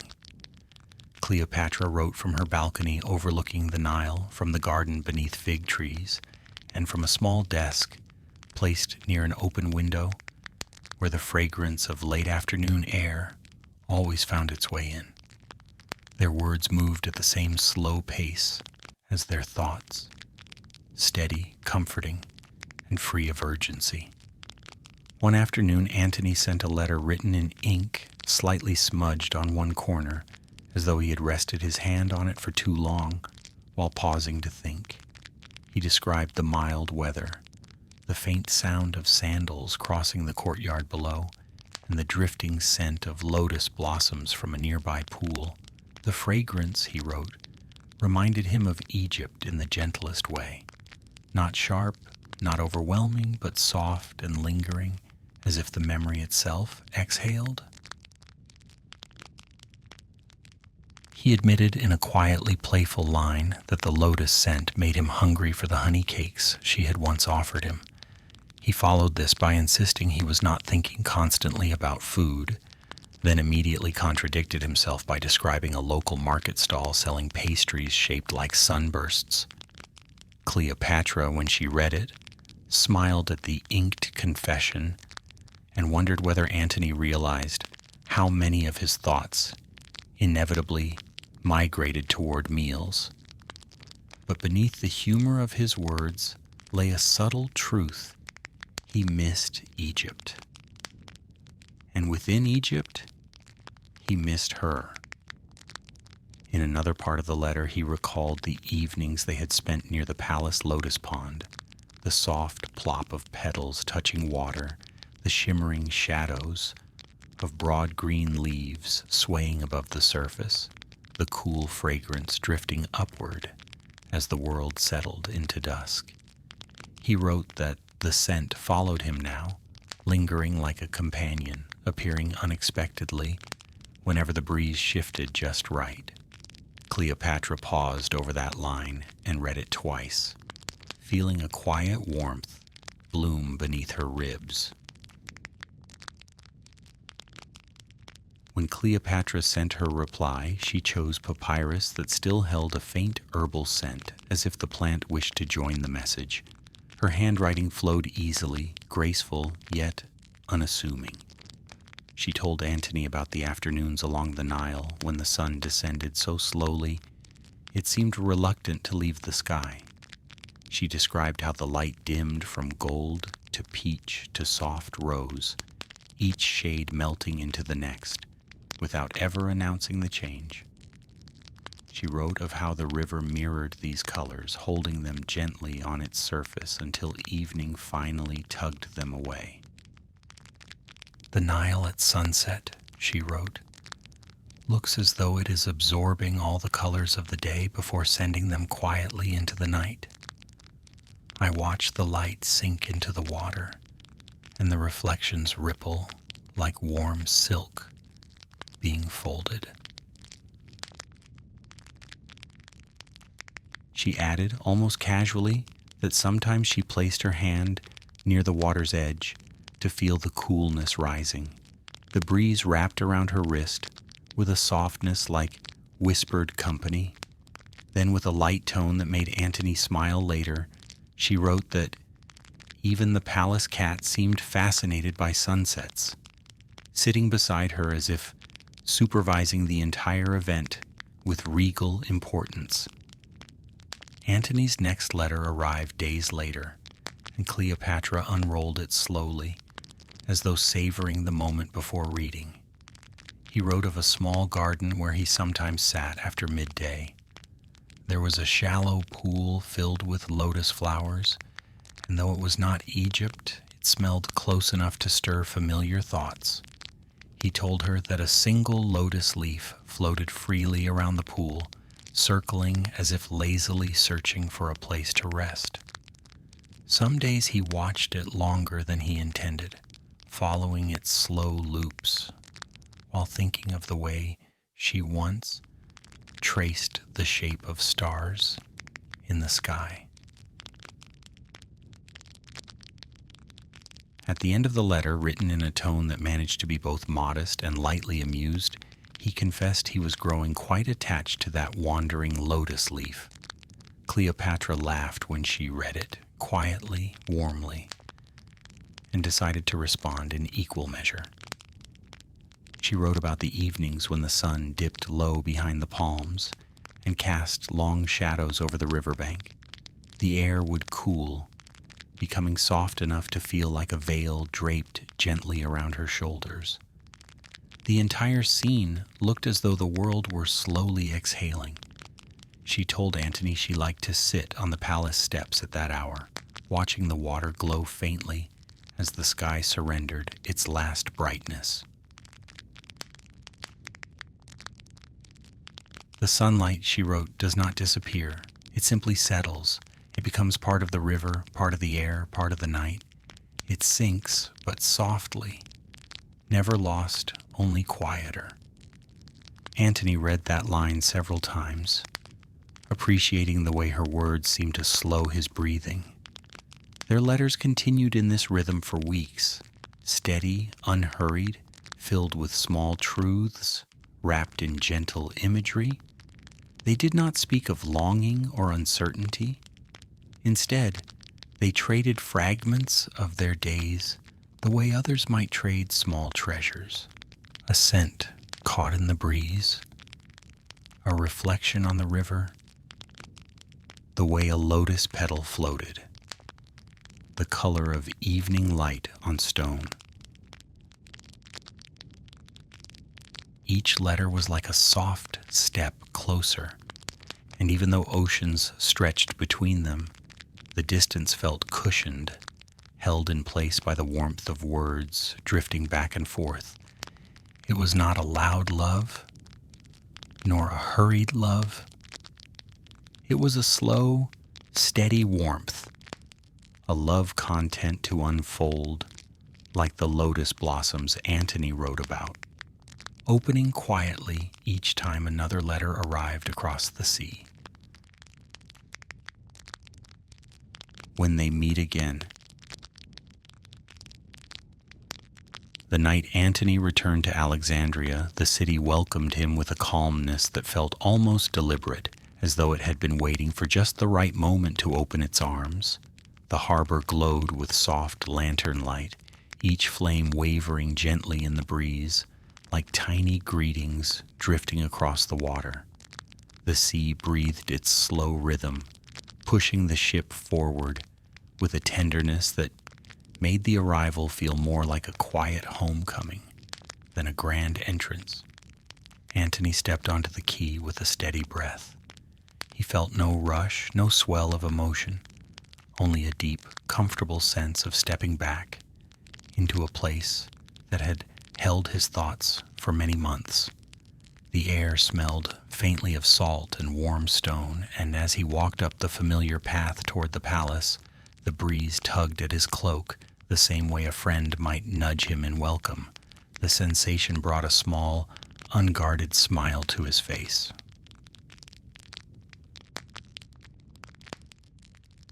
Inside the palace, Cleopatra waited in one of the wide courtyards, the light of several tall oil lamps casting warm halos around her.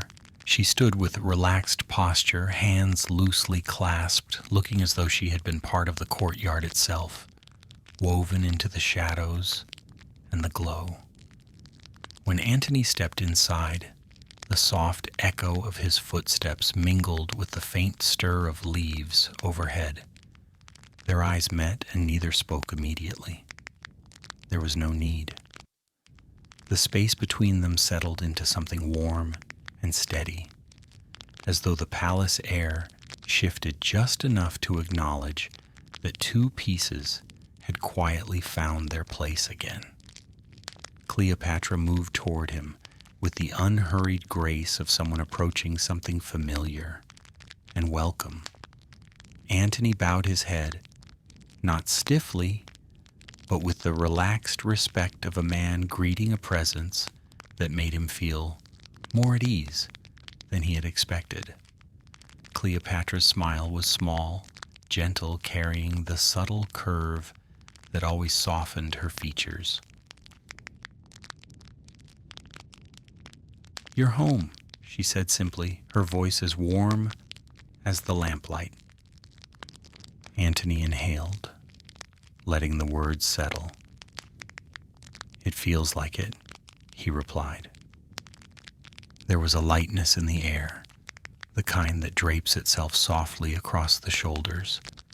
Cleopatra gestured for him to follow her through one of the long hallways leading deeper into the palace.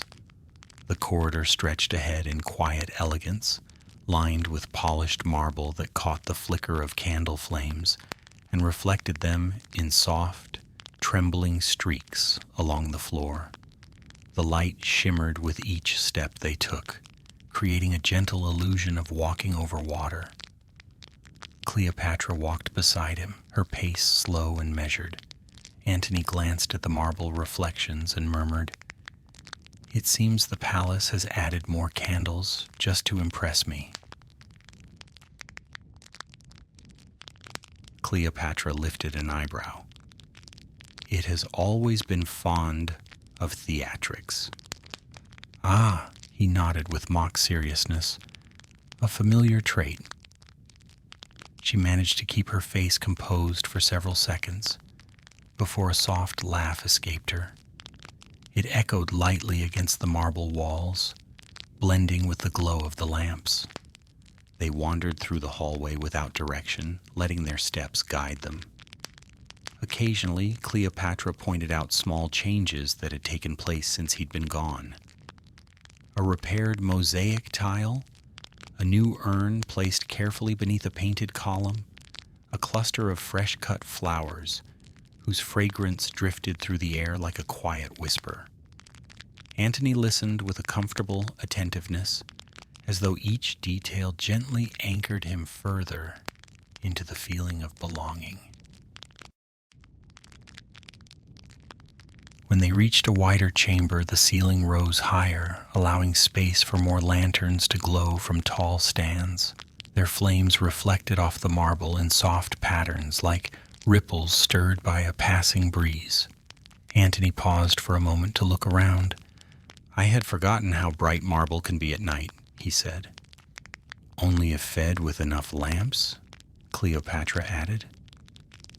"Then this must be a feast," he replied. They continued walking, passing through archways that opened into courtyards bathed in moonlight. One courtyard held a still pool where reflections of lamps shimmered across the surface. Cleopatra stopped by the edge, and Antony joined her, both gazing at the delicate waves created by the night wind. "It's quieter than I remember," Antony said softly. "The palace listens," Cleopatra replied with gentle amusement. "It settles more when it feels at ease." Antony glanced around, then looked at her. "Then it must be very calm tonight." She allowed herself a soft smile. "Yes, very calm." They walked again, eventually reaching one of Cleopatra's favorite terraces, high enough for a view of the city, yet sheltered enough to feel intimate. The breeze brushed against them, carrying faint sounds from Alexandria. Distant laughter, the soft call of a vendor closing for the night, the delicate hum of life moving at its slowest and gentlest. Antony stepped to the railing and exhaled, letting his shoulders relax. "This," he said, "is exactly as I remembered." "And exactly as it should be," Cleopatra answered. He turned toward her, and the lamplight caught her features in a warm gleam. She seemed more grounded than ever, elegant, serene, and quietly amused by the world. "Thank you," he said simply. "For what?" she asked, though her tone made it clear she already knew. "For making it easy to feel at home," Antony replied. Cleopatra approached him until they stood side by side, facing the soft glow of Alexandria. "You walked back into your place," she said gently. "I only lit the lamps." Antony chuckled softly. "You lit quite a few." "Yes," Cleopatra agreed with a straight face. "The palace insisted." They let the silence return. Not an empty silence, but one full of warm corners and quiet understanding. The city's wind brushed their hair, the lamps flickered in gentle waves, the marble beneath their feet cooled slowly with the night air.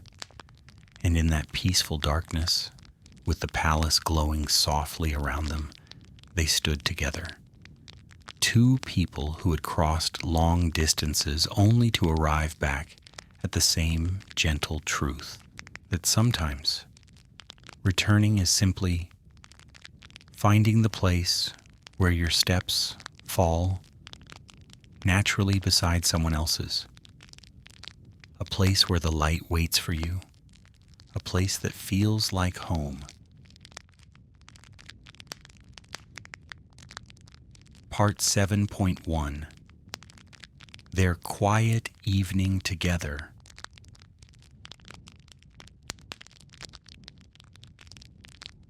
Later that night, long after Antony had settled once more into the familiar rhythm of Alexandria's air, the palace prepared a small gathering in his honor. It was not grand or crowded. Cleopatra had requested something light, unintrusive, and filled with the sort of warmth that made the evening feel like a quiet exhale.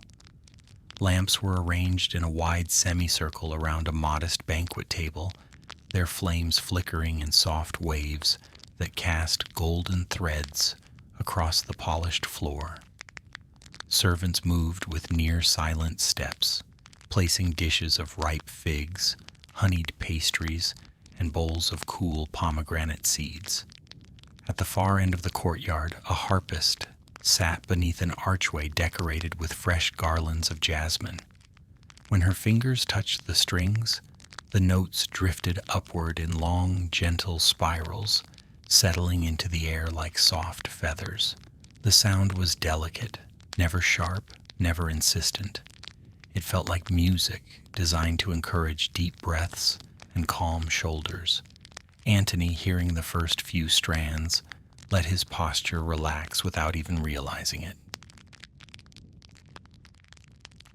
Cleopatra entered the garden courtyard with her usual quiet confidence, her steps light against the stone. Antony met her halfway, and she greeted him with a smile that carried the same warmth as the lamps around them. Together they approached the table where only a few close attendants lingered, moving gracefully to keep the atmosphere as tranquil as possible. "It seems your musicians have grown even gentler since I left," Antony murmured with a soft hint of amusement. Cleopatra tilted her head thoughtfully. "They sensed the city should ease you back in," she said. "Alexandria can be considerate when it chooses to be." "Much like its queen," he replied. Her lips curved just slightly, an acknowledgement, modest but pleased. They settled at the table, sharing small portions of the offerings. Antony reached for a piece of flatbread delicately drizzled with honey. Cleopatra lifted a bowl of dates and placed it near him. "I recall you called these dangerously excellent once," she reminded him. Antony nodded solemnly. "A description I stand by." The harpist shifted into a new melody, a soft, rolling pattern that felt like the sway of a boat on calm water. The courtyard responded to the tune with subtle echoes, leaves rustling faintly, lantern flames bowing in its direction, the distant hum of evening life blending into a single gentle rhythm. The entire space seemed to inhale, hold, and release each note with tender appreciation. Cleopatra and Antony spoke in low tones, their conversation drifting the way the harp music did, effortlessly, slowly, with no need to arrive anywhere specific. They talked about simple things, how the breeze tonight felt cooler than usual, how the palace gardens had sprouted more lilies than expected, how the palace cat had become shockingly demanding in his absence. "I suspect he believes he rules this wing of the palace now," Cleopatra said lightly. Antony nodded. "He seemed ambitious." Cleopatra let out a soft laugh. "He has achieved his ambitions." For a moment they simply listened to the harp, the sound weaving through the courtyard like a gentle thread. Antony found himself watching Cleopatra as she leaned slightly forward, elbows resting softly on the table, her gaze thoughtful and calm. The glow from the nearest lamp traced the edges of her profile, scattering a warm shimmer across her hair. Cleopatra, in turn, noticed the relaxed ease in Antony's posture, the way his presence seemed to settle naturally into the space, as if Alexandria had quietly saved a place for him. As the music continued, the world around them seemed to shrink, not in confinement, but in comfort. The city beyond the palace walls softened into a distant hush. The flickering lights, the drifting conversation, the fragrance of jasmine in the courtyard, all of it felt contained within a small, intimate circle. It was as if they had stepped into a world that existed just for them, with the rest of Alexandria politely stepping back to give them room. Antony leaned back slightly, watching the lantern reflections tremble against the marble. "It feels smaller tonight," he said quietly. Cleopatra glanced at him. "The courtyard?" "No," he replied, shaking his head gently. "The world." She understood. There was no need to ask what he meant. The closeness of the moment, the music, the warmth, it all pressed softly inward, creating a bubble of stillness around them. "It has a habit of doing that," Cleopatra said. "When everything aligns just right." Antony's eyes softened. "When did it learn that trick?" She pretended to think. "Somewhere between the first and second platter of honey cakes, I believe." He chuckled under his breath, the sound blending easily into the harp tones. "A wise moment to learn." The musicians shifted again into an even slower melody, an arrangement so gentle it seemed the strings themselves were whispering. Servants drifted quietly along the edges of the courtyard, refreshing lamps with practiced hands and then stepping back into the shadows to let the calm continue, undisturbed. Cleopatra leaned slightly closer, her voice dropping into an even softer register. "I'm glad you returned," she said. Antony looked at her with a warmth that didn't need to be spoken aloud. "It feels like the place I was meant to step back into." The night deepened. The harpist played on. The air cooled just enough to be pleasant, and the world around them stayed small, soft, and perfectly suspended, like a breath held in gentle anticipation, not of something grand, but of more moments just like this. By the time the final notes drifted away, Cleopatra and Antony sat side by side in comfortable silence, surrounded by light, fragrance, and the quiet certainty that they were exactly where they belonged. A soft, quiet ending. Night had settled fully over Alexandria, folding the city into layers of deep blue and warm gold. Lamps along the palace terraces flickered gently, their flames swaying like small dancers caught in a slow, dreamy rhythm.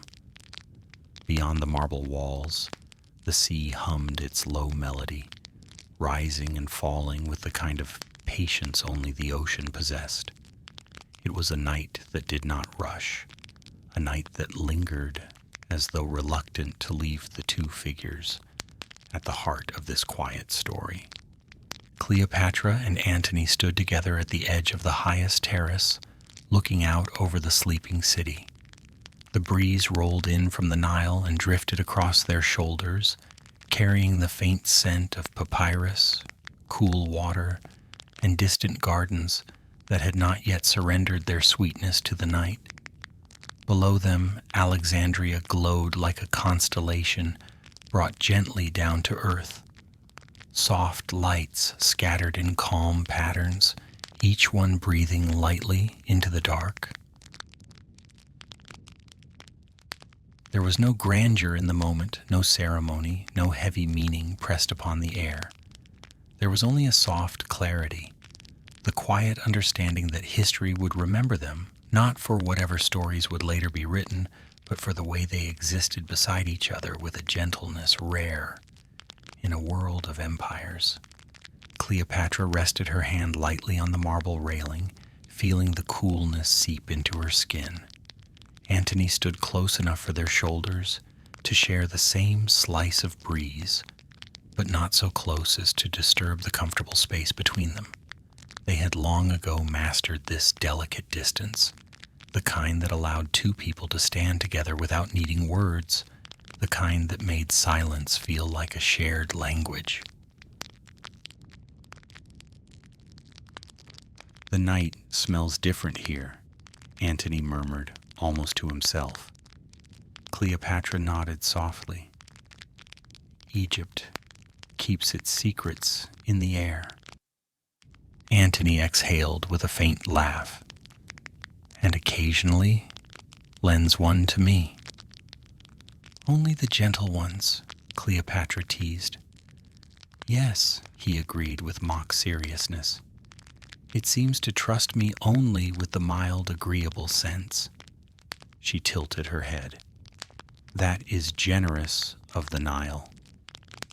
Antony placed a hand dramatically over his chest. I shall not take the honor lightly. Their quiet laughter circled between them and faded into the wind as easy as a breath. The stars above shimmered with a soft, steady glow, unconcerned with the weight of time or story. And in that stillness, the world around them felt smaller, warmer, and far more intimate than the grand cities and kingdoms they had once navigated.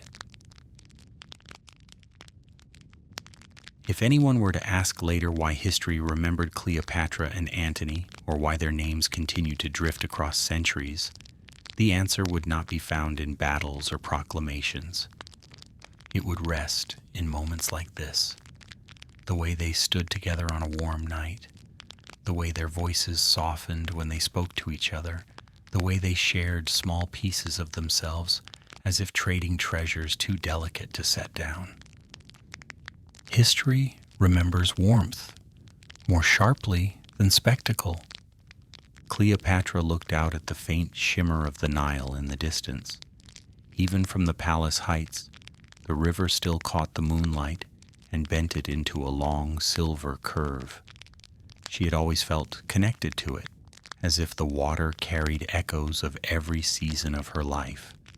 Tonight, that connection felt even stronger, woven into the presence of the man standing quietly beside her. The Nile will keep flowing long after we leave the terrace, she said. Antony nodded. It's dependable. Very, Cleopatra agreed. It doesn't hurry. I admire that, Antony replied. She glanced at him with a soft, sideways smile. You have learned from it. He returned the smile, pretending to be offended. Are you suggesting I move slowly? Cleopatra lifted her chin with exaggerated dignity. Gracefully, deliberately. Antony bowed. I accept the compliment.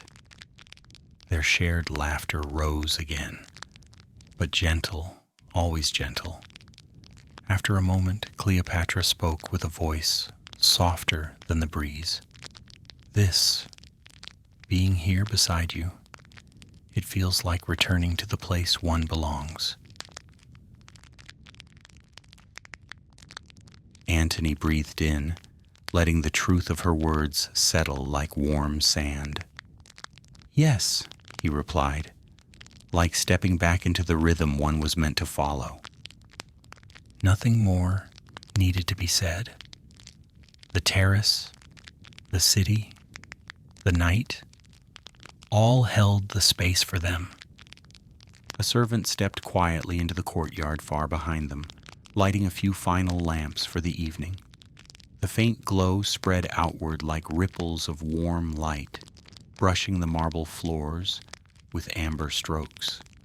Antony and Cleopatra began walking slowly along the terrace path, letting the reflections of the lamps guide their steps. The marble glistened in soft waves under the glow, golden, warm, almost alive. Their shadows moved beside them, stretching long and thin, then shortening with each lantern they passed. The sound of their footsteps echoed lightly through the corridor, a pair of slow, steady rhythms, finding harmony without effort. Every part of the palace seemed to lower its voice as they walked. Curtains swayed gently, fountains quieted themselves, and the night air thickened with the kind of peace found only at the end of a long, satisfying day. Each step they took felt like a small softening of the world around them. Cleopatra paused to adjust a flickering lamp. The flame steadied as if responding to her touch. "You see," Antony said, "even the lamps obey you." She shook her head gently. "Only the ones that like me. I think that is all of them." Cleopatra did not argue. They continued their walk until they reached an open archway overlooking the Nile. The wind from the river drifted in easily now, cooler, sweeter, almost playful. The papyrus leaves rustled lightly, as though greeting an old friend. The water carried a faint shimmer, catching the last traces of moonlight and bending them into soft ribbons. Alexandria stretched beyond the horizon, its lights faint, its edges blurred, as though time itself were gently loosening its hold on the city. The world felt distant, not in a lonely way, but in a peaceful way, as if everything unnecessary had quietly stepped back to let the moment between two people remain uninterrupted. Cleopatra leaned slightly against the archway. Antony mirrored her posture, both gazing at the quiet stretch of river. For a while, neither spoke. They didn't need to. The night carried them effortlessly, just as the Nile carried its waters. And then, in a voice so calm, it felt almost like a drifting thought, Cleopatra said, "Even after many centuries, I believe gentle love will always find a way to exist." Antony nodded slowly. "It always does." A warm silence followed, full, comforting, timeless. The wind stroked their hair. The river murmured like a sleepy companion. Alexandria softened into the background. And somewhere in that still tender moment, the listener, you dash dash, begins to drift, held gently by the calm they once shared, held by the truth that remains steady across ages, even through centuries. Gentle love always finds a way to exist. The Nile breathes softly. The night deepens. Alexandria grows quieter and quieter, and you drift, warm and safe, into sleep, carried by the same softness that once wrapped itself around them.